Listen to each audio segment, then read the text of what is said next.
Women have the power to transform this world.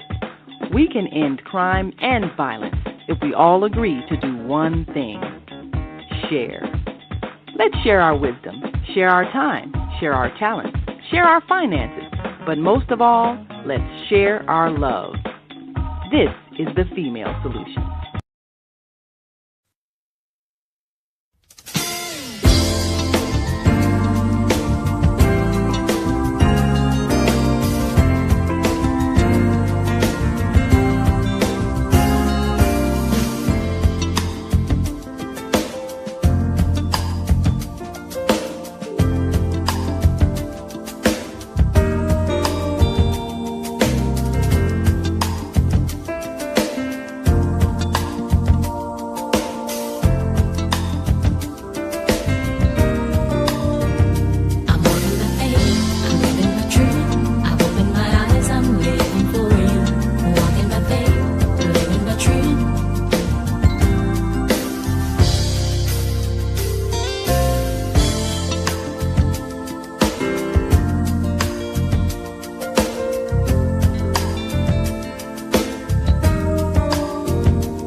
Good morning and good morning and good morning. I am Senabella, your host. And as many of you have come to know, I am here with you for the coffee break. And I'm excited to share with you this wonderful individual whom I had the pleasure of meeting just before COVID. And I met him through last week's guest, Mr. Robert Irving III, the dynamic impresario of music out of Chicago. And if you caught that show, then you know how dynamic friendships are. And so I say that to begin to kind of give you a little small journey of what I've come to learn about him in these years up to now. Isn't that something? COVID wasn't that long ago, it seems like, but it has been a while and so much is going on. So it's a good time to have someone like my guest, the executive director, the executive chef, the pastor, Dr. Jimmy Carter. Now, this guy is somebody that you all want to know, and many people know him because he's traveled all over the world and he's provided meals, sustenance, service, shepherding for many people.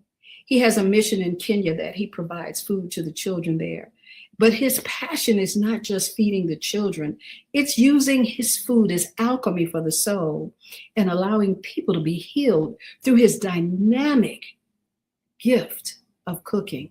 Today, we're going to explore some of his history, how he got to be where he is, and why food became the alchemy for his soul. So without further ado, I'm going to bring to the stage the one and only Dr. Jimmy Carter. Hello, hello, hello. You ready? Oh, yes, yes, yes. It's so good to see you. Oh, it's So really good. good to see you too. So here we are, another day, another journey. Food has been an algorithm of who I am, what I am.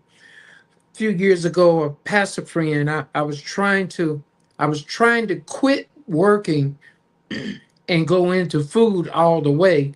Doctor, I'm gonna slow you down. You know what? You're jumping right in. I can tell you, this man, and everybody's on your tip trying to get with you. You got so much going on. So first, let me ask you, how are you feeling? All is well. That my great great grandmother, they would ask her, "Mama, how you feeling?" And she would say, "All is well." So when people ask me that, I say, "All is well," but all is well with my soul too. Oh, yeah. All is well. Yes. I love that. And you know, you mentioned was it your grandmother or your great grandmother? My great great grandmother, my mother's mother. Now We that's call her Big Mama. yes, and that's what I want to get into before we get into the whole soul of you as you've grown from that young hmm man that grew up in the house. Why don't you tell us a little about the legacy of who you are, these dynamic women, and what they hmm instilled in you for you to become what you are? Well, as a child, I had the distinct privilege of meeting my mother's mother. We call her Big Mama. And Big Mama was the voice of the family. She was married to a gentleman, his name was Sir Lord Thomas. So Lord Thomas was a carpetbagger. He was close to white, as close to white as you can get. And he married his wife. We call her Maggie, but we call her Big Mama, and she was dark as midnight. And Big Mama had 7 boys, 3 girls. Out of that, her mother was Davy, which was my great grandmother, and Davy had a daughter named Davy, which was my mother's mother. Now, And Davy is what? Davy? Davy. I don't know if back then their family was hoping for a boy, Mhm. but I give a good example. My brother was named Vicky. That's a girl's name. Oh wow! But But but was that short for Victor? Victor. But we Okay. call he was Vicky, Vickey. And I'm so glad my mother and father didn't give me a girl name. But Big Hilarious. Mama, Big Mama was she was the patriarch. She came up in slavery. She used to talk about it at length. And as a young boy, Big Mama had to be in her 80s. Hmm. She had to be in her 80s. But she was the cook. She was in her 80s when you were a young boy. When I was a young boy, she was in her 80s. Wow. And so uh, I met Sir Lord Thomas, her husband, my great grandfather, only once or twice. In meeting him, he was the gentleman's man. Hmm. He was a carpetbagger. He had beautiful gold, silver hair, beautiful light complexion, and he could go where Big Mama couldn't go. Hmm. And so uh, uh, he was able to get things for us that the average family couldn't get.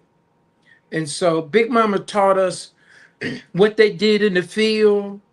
Uh, where she used to live was in Madison County, at the Madison County mansion there. It was a plantation there. We never went there. It's a lot of bad memories there that she had of there. But there was a lot of great memories that she had there too. Hmm. And so my all of her sons were slaves, was coming out of slavery. My mother was not in slavery, but they did pick cotton in the cotton belt there in Hollandale, Mississippi, Now which you was the cotton belt of the South. now you told me this story once about, I think it's your great great grandmother you're speaking of, who taught you how to make mud pies. Yes, Can you tell me Mississippi, can you tell that story? Mississippi mud pies. When you don't have a whole lot, the down in McGee, Mississippi, San Antonio, Mississippi, down in Brookhaven, uh, the mud is red. It's red and it's sweet. Hmm. And when you so you got to remember back then they took the land was precious and everything that they got was from the land.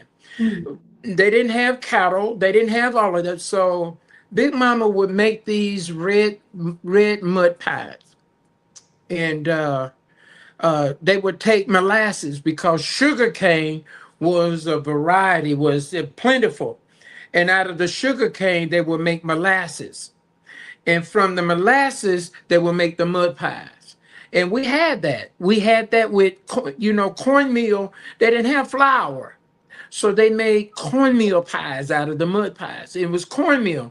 And what they would do, the slaves or the enslaved would do, was they would take the Mississippi mud, they would put it in their pocket, they would pat it down. And then when they had to go out to the fields, they would take cornmeal. Hmm.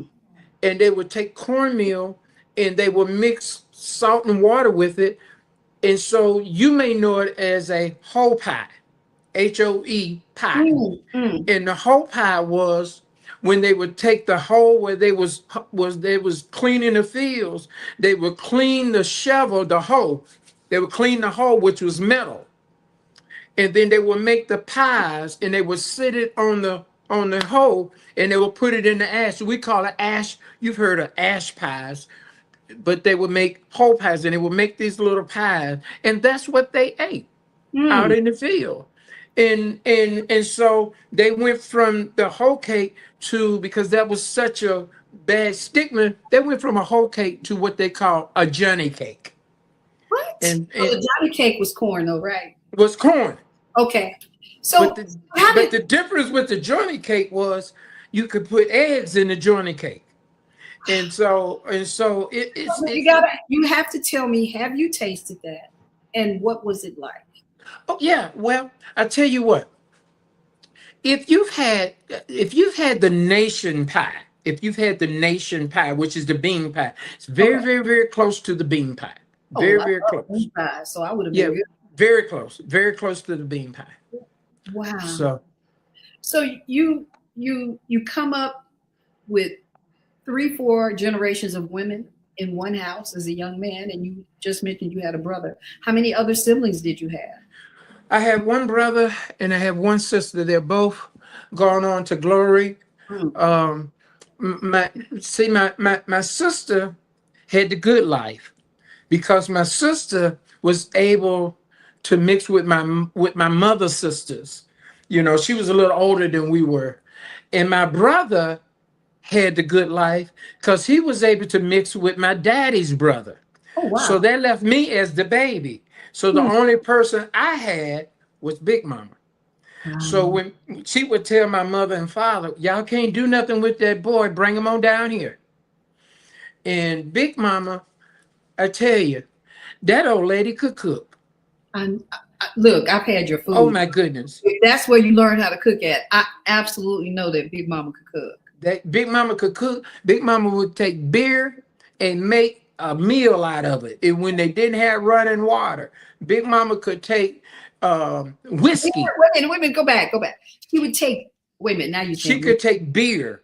When sometime you got to remember back in those days, they didn't, well, we had running water there, but if she couldn't find water, she would take beer hmm, and she would make meals, whole meals out of it. She would take corn and mix the beer in the corn and take salt. You know, they didn't have what we have, Crisco. They had pork fat. And she would take, or they would have bacon fat. So that's what they cooked with, was bacon fat. So when they was out in the field, they didn't carry Crisco, they didn't carry butter, they carried fat, lard fat. I am learning so much. They that's what they had. They used what they had. And you use what you had. And then what they start doing was Big Mama said for her siblings, they would cook greens the day before, they would eat the greens, and they would take the pot liquor out to the field. Hmm. And but the pot liquor had all the vitamins was in the pot liquor. That's where we get pot liquor from, because they would take the enslaved would take the pot liquor and they would make the Johnny cake. That's where we get cornbreads and greens. You got it from the Johnny cake, or you got it from the whole cake. You're so insightful in what you're sharing with us. This education is just, I think, it's not only soulful and healing, it's nurturing us in a certain kind of way. It's nurtured you. That's really clear. Mm-hmm. I never think about what people always talk about. This was a slave food, but we talk about it in sort of more of a today's version of soul food, and Mm-hmm. not understanding it from where your experience has been and what you learned firsthand. Mm-hmm. And I think it also is something that we have walked away from is the conversations of our elders that, Mm-hmm. that supply us with so much information that is reputable to who we are and our future. Mm-hmm. And so that in many ways has shaped you to become who you are. And before you respond to that, we're going to go for a quick break and come right back. And we're going to get right into how Big Mama's food, Grandmama's food, Mama's food shaped you, and one of your favorite recipes before we go to the next stage. We'll be right back. You're with Coffee Break at Senabella. And I just want to turn you on to some more female solution. You are soaring flight of imagination, saturated in the movable. Removable, no excuses. You're breaking all the rules. You are brew, composed in shea butter, peppermint and honey black soap.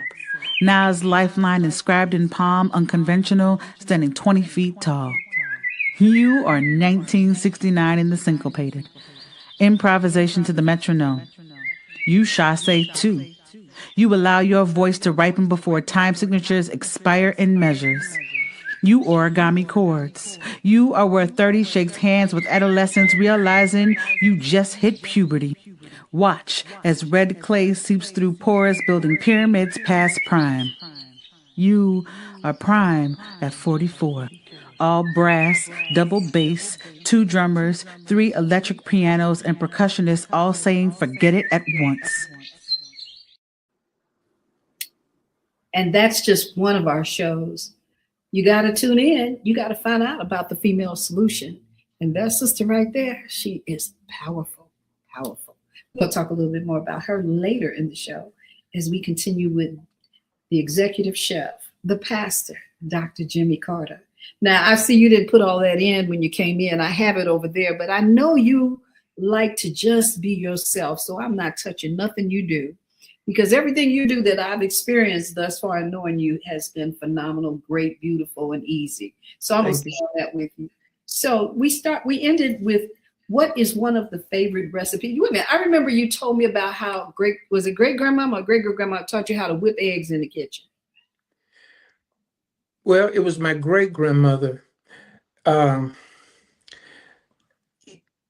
a child and being under her apron, she would say, "Baby, take these here eggs here." She would say, "Now, you ain't whipping them eggs right. You ain't, Big Mama could whip eggs and make it and cook it so fast and so fluffy, you would think you would be eating in heaven the way she cooked. But the difference is between my Big Mama and my grandmother and my mother, they all cook with love, but my great grandmother cooked with an understanding of survival. So when my grandmother, she cooked with the understand of knowledge, the knowledge that she got from from her mother. My mother cooked with the understanding of wisdom. And so they were all providers. They could all, I just learned back probably 8 years ago, 10 years ago when I went home, I just realized my mother could really cook. I went home. I knew as a child, probably 8, maybe 9, 10 years ago, I went home and my mother was so excited that her pastor's son is coming home, and she told the church, and she invited the church down to the house to meet her son from Chicago. And I just realized that my mother could really cook. The girl could cook. That girl could crowd beans. Is that because you've been cooking all this time? She was cooking, but you didn't think. When you go to culinary school and when you get up north, the North cook different from Alabama. The North cook different from South Carolina. Totally different. And I went home and that girl had some pork chop with some gravy, and she had some lima beans. Y'all don't know anything about the huckleberry, so I ain't gonna even go down to the huckleberry.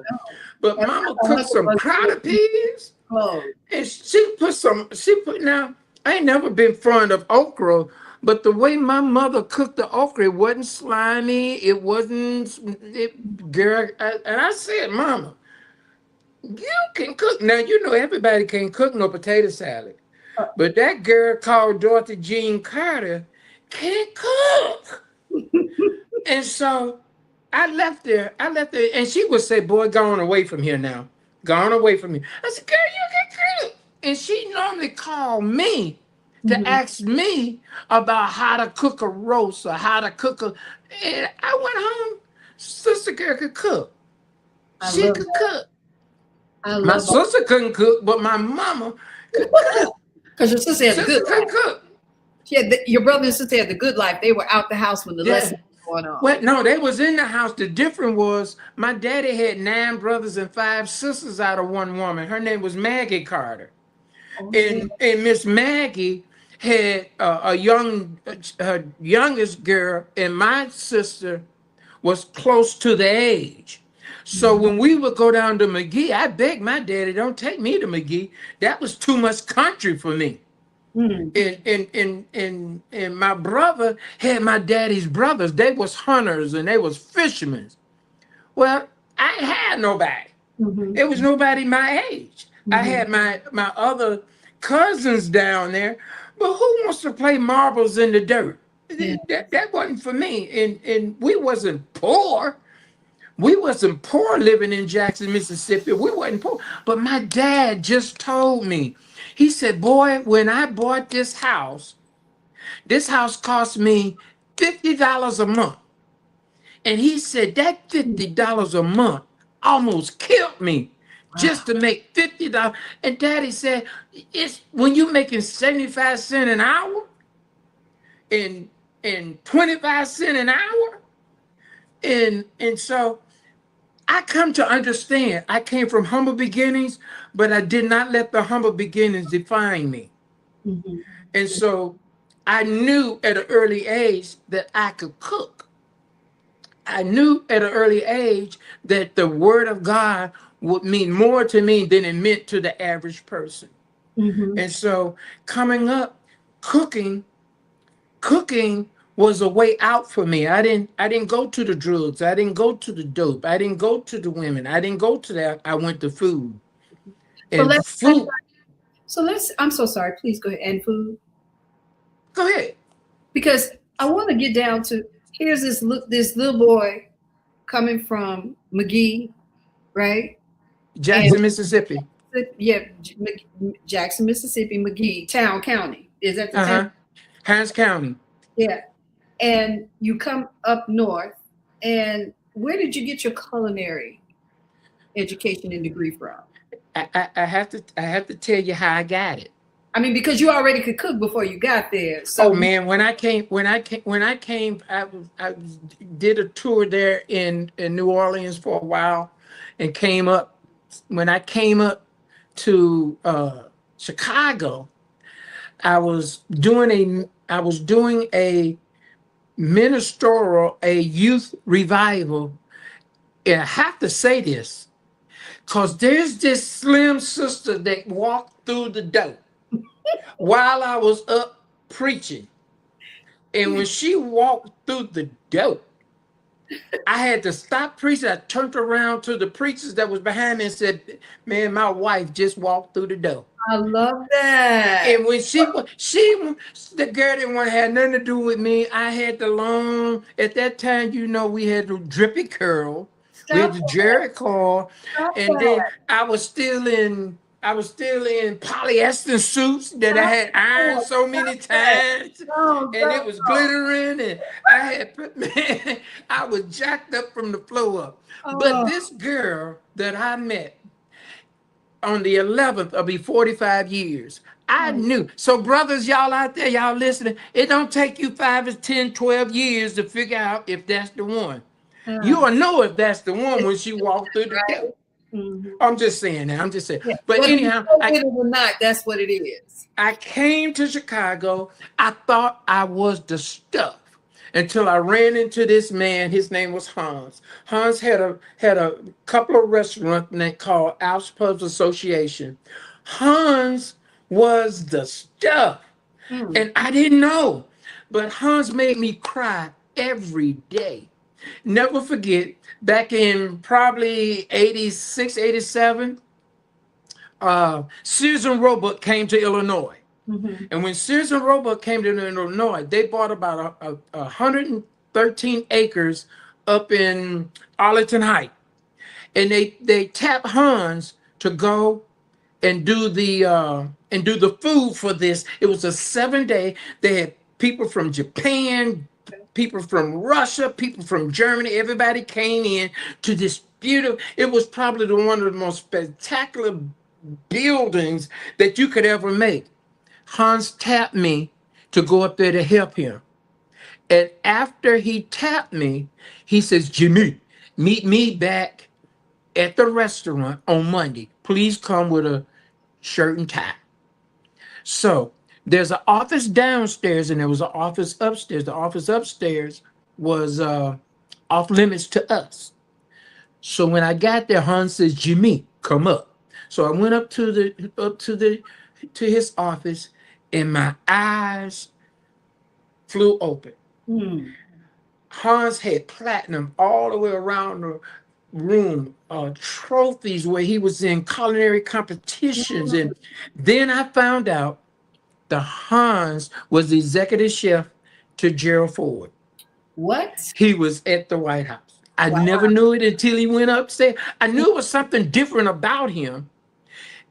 But I never knew it until I saw him shaking hands with Gerald Ford, Margaret Thatcher. I don't know if y'all remember her, Prime Minister of Great Britain, King Hamad, King of Egypt. I mean, all over. So my eyes grew open. Hans took me to Kendall Culinary.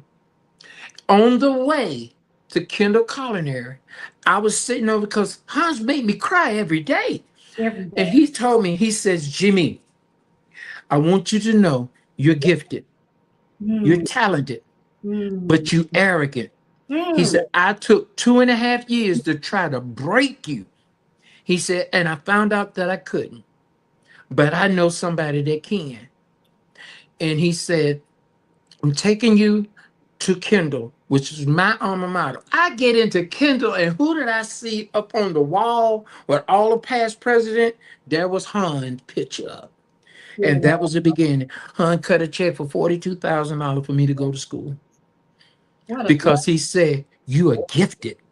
You need this. Yes. And from there, when I graduated, I went down to, when I came down the stair, Mr. Marriott himself was downstairs and said, pack your bags, you're going to going across seas. And it's been that way ever since. But my love for food didn't start at the culinary. Culinary just taught me how to make some sauces. My grandmother taught me the essence of survival, how to survive on a hard taskmaster. And she taught us that. And she would say, I don't care if you got a cup of cornmeal. Let me show you how to turn the cup of cornmeal into a meal. I don't care if you got 5 okra seeds. Let me show you how to take them okra seeds and make a meal. Okra seeds. You know. So we learned, you know, you guys, we call them black-eyed peas. In South Carolina, we call them hoppin' john. Hoppin' john, black-eyed peas came from South Carolina. I found when I come up north, you guys don't like black-eyed peas. But black-eyed pea was a staple. It came in from East Africa. Then I found out up here, y'all believe that the Chinese bought you rice. Didn't. Rice came from West Africa here.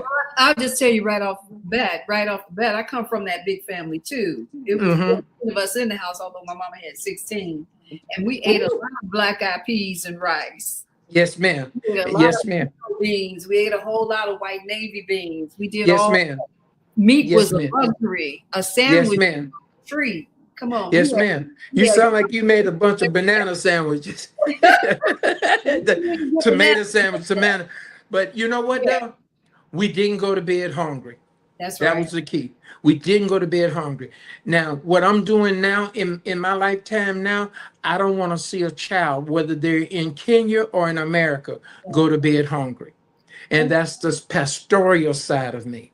I don't want to see, you know, when I have to tell you, I worked at a place up north. I'm not going to let you do that. I want to play. You ain't going to let me do that? I'm not going to let you do it right now. Okay.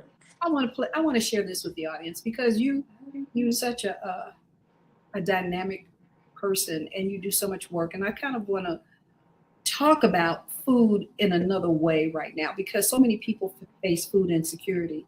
And, when we look at it, we see people at food pantries. Everybody's out there. And what food pantries have more than anything are vegetables. Yes. Fresh vegetables. I mean, you go to the food pantry and get free food, and it's going to be the best free food out there. And you don't even Mm-hmm. think about that, you know. But this is what is the stage of it. This is acute food insecurity scale is minimal.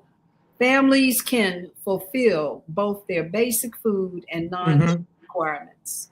That's level one. Stressed. And I don't know if I got on the right glasses for this here to read this, but can you see it? Can you read it?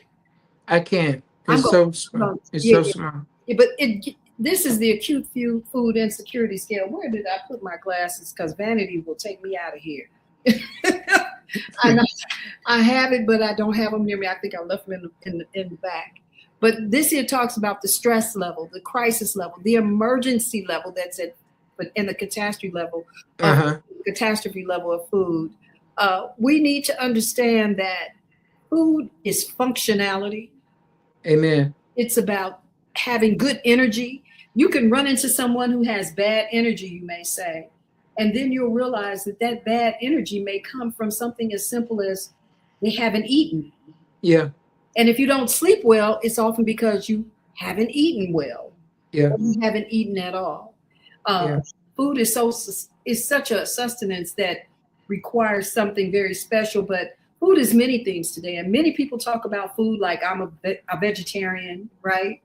Mm-hmm. You might say, you know, or I eat just chicken and fish. And Mm-hmm. I want to ask this question before we move on to the next piece I want to share about you.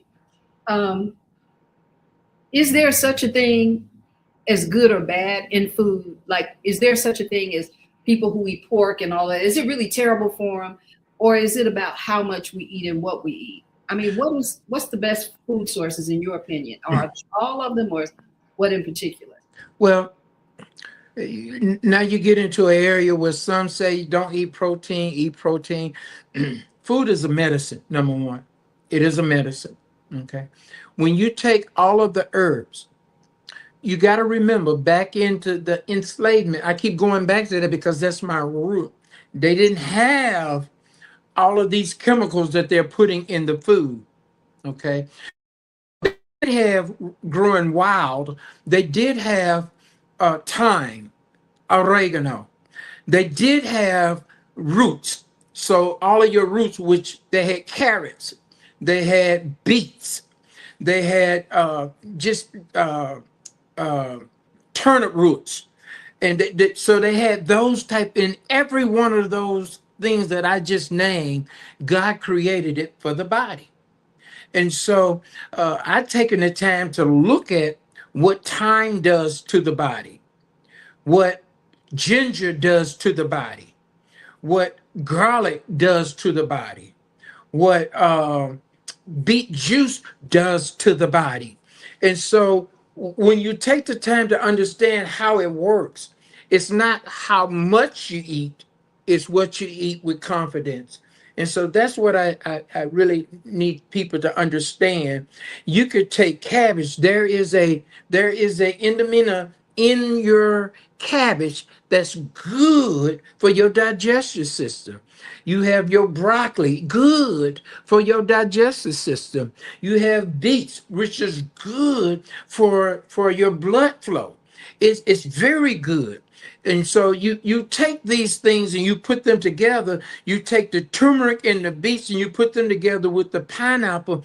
Very good, very healthy for your heart. You take the ginger and the turmeric, very good for inflammation. So it's not we shouldn't eat to get full. We should be eating to be satisfied. And that's the difference. Wow. That is the difference. So go So, ahead. so just really, really briefly, because we only have so much time, and there's so much more I want Oh, to talk. I want to hear from okay. you. Hmm. Uh, you didn't say whether people should or shouldn't eat meat. You spoke more to the contents that are around the digestive and the heart and all of those things. And no, no, no, I shouldn't say that. That's not my question. You didn't speak on meats. Should we as human beings consume meat or not? And if we should, if it's not a bad thing to do, what meats would you say qualify that rank the best for human beings to eat? Fish. The body was never designed to digest beef. It was never designed to digest beef. Mhm. Barely designed to digest chicken, poultry. It's not designed to digest pork. Mhm. And so you eat that in moderation, but your meal should be more tapered toward your beans, which where you get your proteins in. Your beans, your heart vegetables like your broccoli, your cauliflower. So I can't say because I'm not a doctor. I can't say don't go out and eat no meat because I eat meat. Okay. But I eat more of my vegetables because the vegetables are what's going to give me my energy. So if you understand how the digestion work, you are what you eat. And so we shouldn't eat to be to we shouldn't eat to get full. We should eat to live. And that's the difference. I hope I answered it because you're not gonna get me to tell y'all don't No, no, go no, get no I think meat. that's And then me and a great you, me, answer. me, me, No, me, that's a great me answer. You answered it. You said fish, and then you went on fish. to elaborate. And I think that our bodies become accustomed to taking in certain kinds of food, and then when all Mm-hmm. of a sudden you decide you're not going to give the body that, it begins to Mm-mm. break It's down. no And good. it's yeah. No good. I mean, because you No do a good. lot of senior meals and everything. I mean, you are that man. You are taking care of everybody, from children Amen. in Africa, teaching school and educating children here in Chicago, working with Mm-hmm. Chicago schools, working with this contract you're in now with the Native. I'm the head instructor or the head instructor for Joliet Job Corps, the culinary department. I'm the director of the culinary department. Plus, you've been all over the world and you've cooked Yes, every ma'am. food from zebra to goats and lions and Yes, bears. ma'am. Right? Am I right? I'm not even Had exaggerating. no, ma'am. I just want to say culinary hasn't been good for everybody, especially African American men. Has not been good. They told him he was going to be able to get a job, and after he got out of school, he can get a $10 job. And but that hasn't been my life. That hasn't been my life. I had the opportunity to cook on two different continents, and so food has been very good to me. The Mhm. scripture says, I'm going to say this to you before we break away. The scripture said, for God has given every man a measure of faith. And that measure of faith is your God given talent. You do well with your own podcast. You do it. This is you. When they see you, they see podcast. It's you. That's your God given talent. God measured it. And so when God measured, he measured it just for you. He Mhm. measured food service. Food service, the bottom part, I take more intake than the food. It's service. I'm serving God's people. I want to see you smile when I cook, when I give you that filet mignon, I want to see you smile. Or when I give you that Boston lobster, I want to see you smile. That's the service part. So the scripture said the greatest among you ought to become the servant. So I'm not Mhm. looking for this. I've had every title you can imagine. You are the Every best. time. I've been at the very top and the very bottom. Paul said, I know how to be a base and a bound. I've been both of them. Mm. But food is who I am. I Mm. can't get away from it. When I run away from it, I oftentimes say, when I run away from it and say I'm tired of it, I don't want to do it no more, something big, boom, phone ring, Carter. Can you come? The governor need or the U.S. Senate, or I just did some things for the senator, for a couple of senators, a couple of days, and I try to run away from And it. you just did But lunch for the Supreme Court the justice. top six, yeah, exactly. They And better every know. time I go to run away from it, They better every know who time, to call because you I always wait a minute. I always feel like I'm a Joseph. That's ah. who I feel like. I'm always winding up in Potiphar's house. Now, And I'm I'm just a gonna ask this one boy. question. You can say yes or no. Uh-huh. Does does your wife have to cook in the house? Yeah. She She don't like cooks. my cooking. Okay, we'll be right back on that one. Let's go to the I'm break. just saying. I want to share a little bit more of you in this break, but first we're gonna let Welcome to Master Force with Mushim What? Sumit. Join us each week on Thursdays at 7 a.m. Central, live on Facebook and YouTube on the Female Solution page. As we dive into powerful topics designed to assist you in mastering your life force, our conversations feature a diverse lineup of experts, all dedicated to your growth. Tune in weekly to discover new ways to elevate your spirit and raise your vibration. And remember, we are ascending.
Now, can everyone hear me? Can you hear me?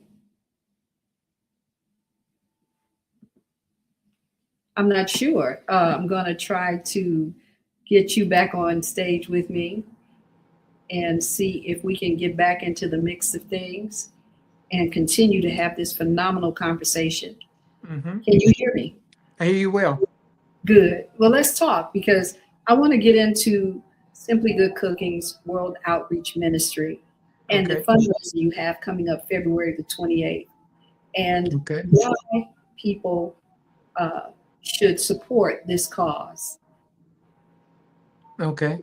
Well, back in 2014, uh, the Lord said, "I need you to go to Kenya.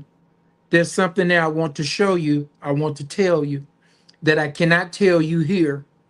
So I caught up with a missionary that was here who said, "I know of a bishop there that will receive you." Went to Africa in 2014, and had a marvelous time when I was there. So about the third day, the bishop said, he says, "Pastor Jimmy, I want to take you. I want to show you something." And so we got up about 2 o'clock in the morning, and we went about 20 miles outside of Kenya and to a land called Yazoo. And he parked the car, and the sun was just coming up. But what I saw touched me to my core. I saw babies, children, 3, 4, 5, 7. They was walking through this landfill, a garbage landfill. And I asked, what are they doing? And he said, they're looking for food. And oh, I cried. And I said, Lord, this is what you wanted to show me. Because I came from humble beginnings, but not this type of humble beginnings. And so when I came back, I actually made the phone call while I was there, had money transferred over to me. And I said, take me to some place that we can purchase or buy that I can build an orphanage for these babies. And from that point to this point, God has been faithful. We have 162 babies that we take care of, breakfast, lunch, and dinner. We clothe them, we educate them, and we house them. And this is what the Lord wanted me to do. Because in James, he says, as a believer, we should take care of the widower and the orphan. That's what the words say. And so what I did from that point, I said, I need 25 mamas. Those are mothers who are in their 70s who may not have children, don't have a husband. So those women have nobody to defend for them. And so what we did was we built a area where the mothers can take care of the children, and we take care of the children and the mothers.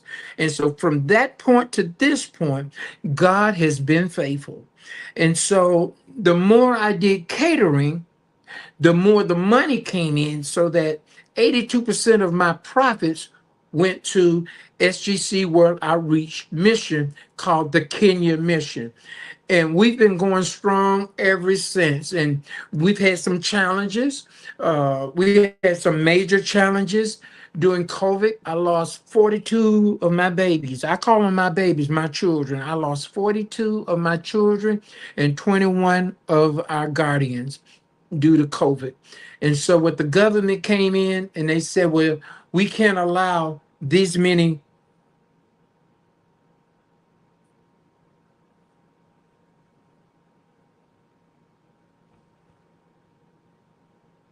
So the government came in and said, we can't allow these many kids to be together. So they kind of separated it.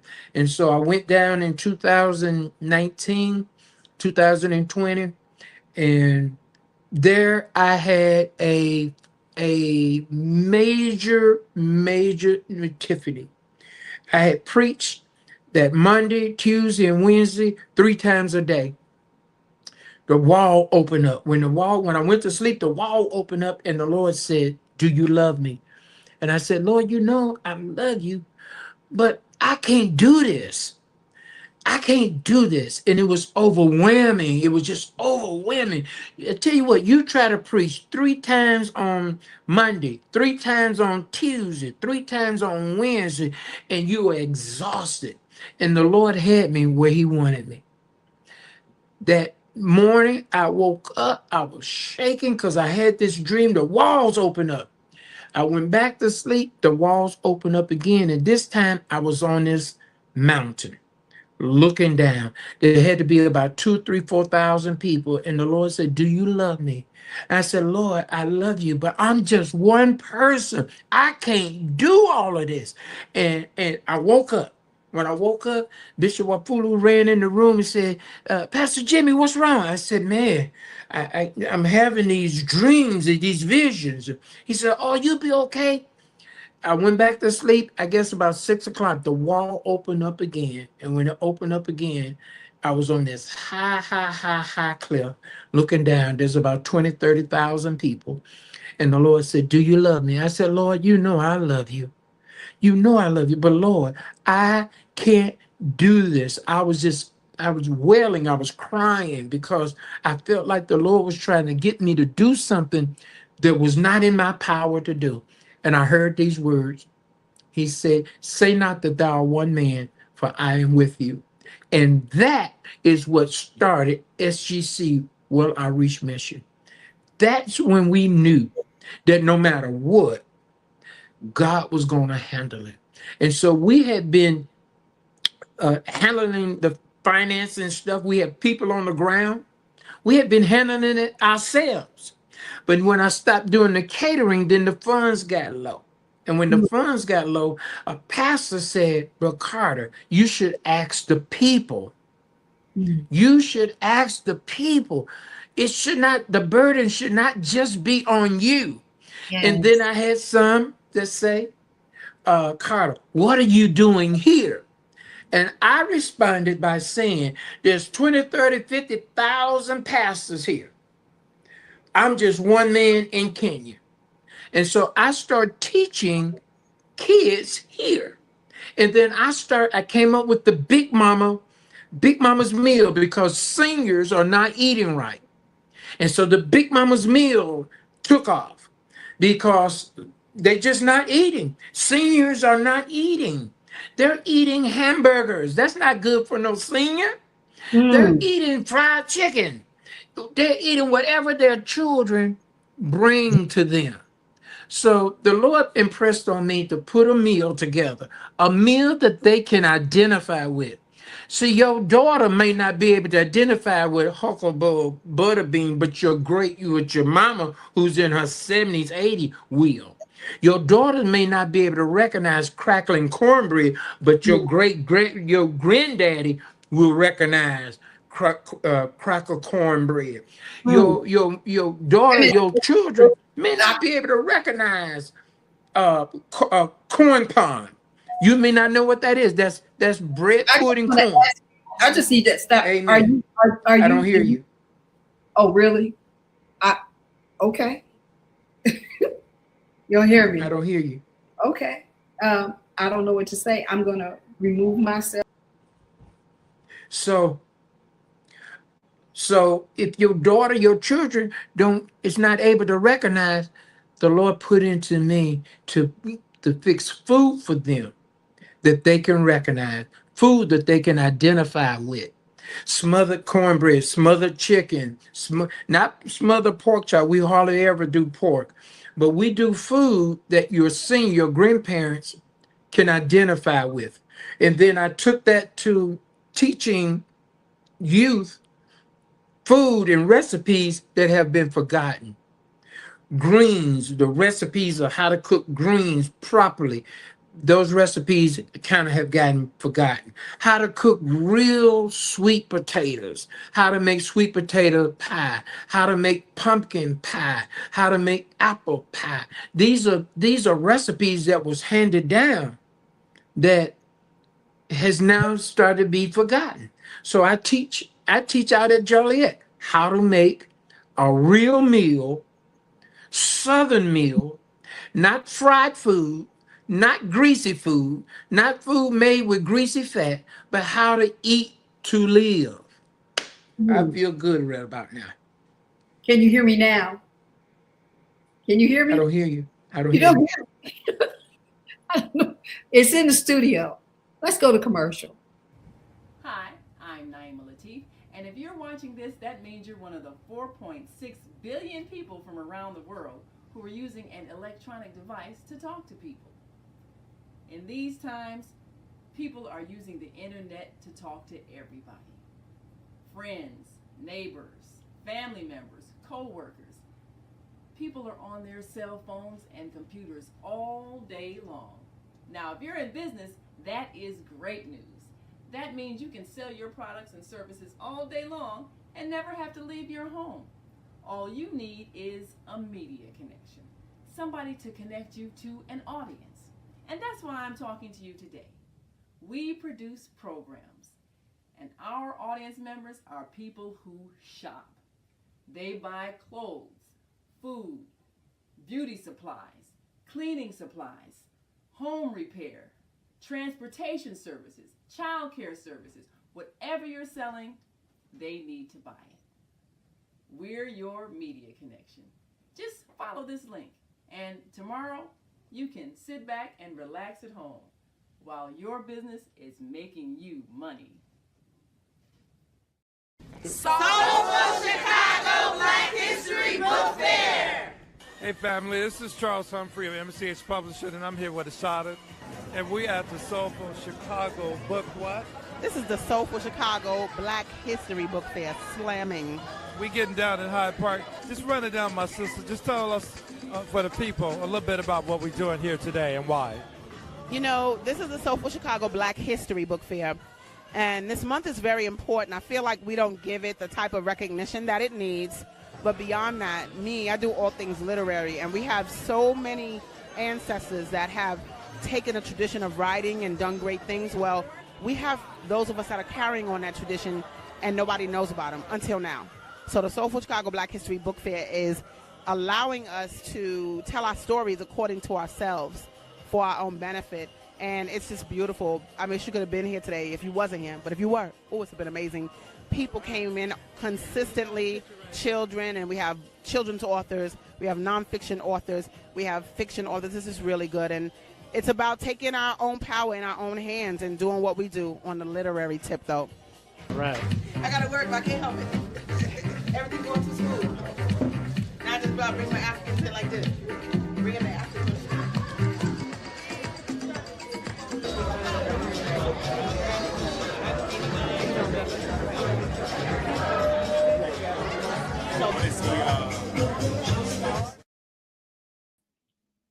Well, we're back, and hopefully we can all be heard. Can we be heard? Yes. Good. I'm glad to hear that. We're getting down to the last minutes. We only have about 3.5 minutes left. What is the message that you'd like to leave for us all to have today? And I think that if I had to summate it, it would be kind, but I'd rather have it coming from you. Well, we should all treat food in the way we want to be treated. Put in our bodies how we want other people to feel. So if I put in my body garbage all day, I don't eat right, I'm overweight, I'm underweight, I'm always hurting, I'm always in pain, it's because of what you're eating in your body. So I would say, eat to live. Eat to live. And I also want to say this, on the 28th, we're having a black tie African gala. And it's a fundraiser for the Kenya mission. I'm also going to be receiving my doctorate. So I'm just happy about it. I'm getting my doctorate. I wasn't able to march when they marched. And so Dr. Ford, who used to be the president of Moody Bible, he's coming down. He said, Pastor C, I got you. No problem. I got you. Good food. I'm cooking. And baby, bye. I got some good stuff that we going to be eating that night. Some real good stuff. Y'all going to eat good. Just want to let you know when you come, y'all going to eat good. Real good, because I'm cooking that night. I know that's right. Look, I'd be remiss not to say that I'm going to be there as well, along with a lot of other people who love and support you. But we can't get enough help.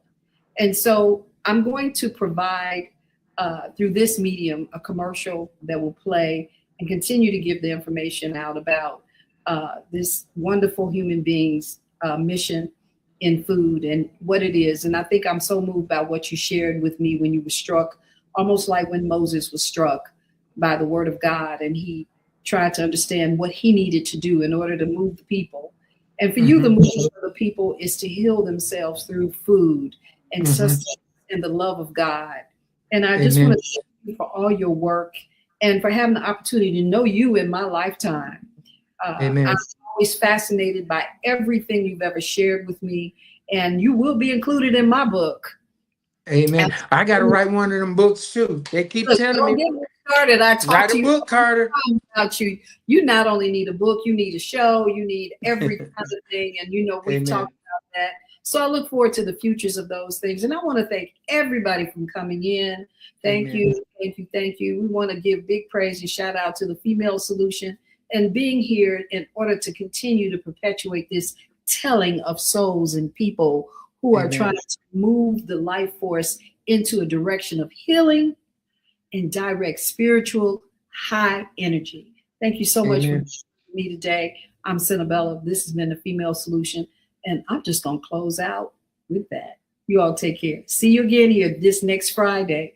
And look out for all the advertising on this upcoming event, February 28th at Josephine's here in Chicago for Simply Good Cooking World Outreach Ministries with Executive Chef, Pastor Dr. Jimmy Carter. Take care. Thank you. We've come to the end of our show today. If you missed any broadcasts, go to our website for the audio and video archives at www.thefemalesolution.com. On behalf of our team of radio hosts, I'd like to thank all of you who participated in today's discussions. And to our global family joining us from all around the world, we say thank you. To our family in China, xie xie. India, Dhanyavad. Japan, arigato. Korea, kamsamnida. Russia, spasiba. Germany, danke. Poland, dziękuję. France, merci. Spain, gracias. Italy, grazie. Egypt, shukran. Ghana, madasi. Nigeria, eshe. South Africa, ngiyabonga. Senegal, jaref. Kenya, asante. Israel, toda. Pakistan, shukriya. Afghanistan, tashakur. Saudi Arabia and Palestine, shukran. Assalamu alaikum wa rahmatullahi wa barakatuhu. Thank you, and may peace be upon you and the mercy of God and God's blessings.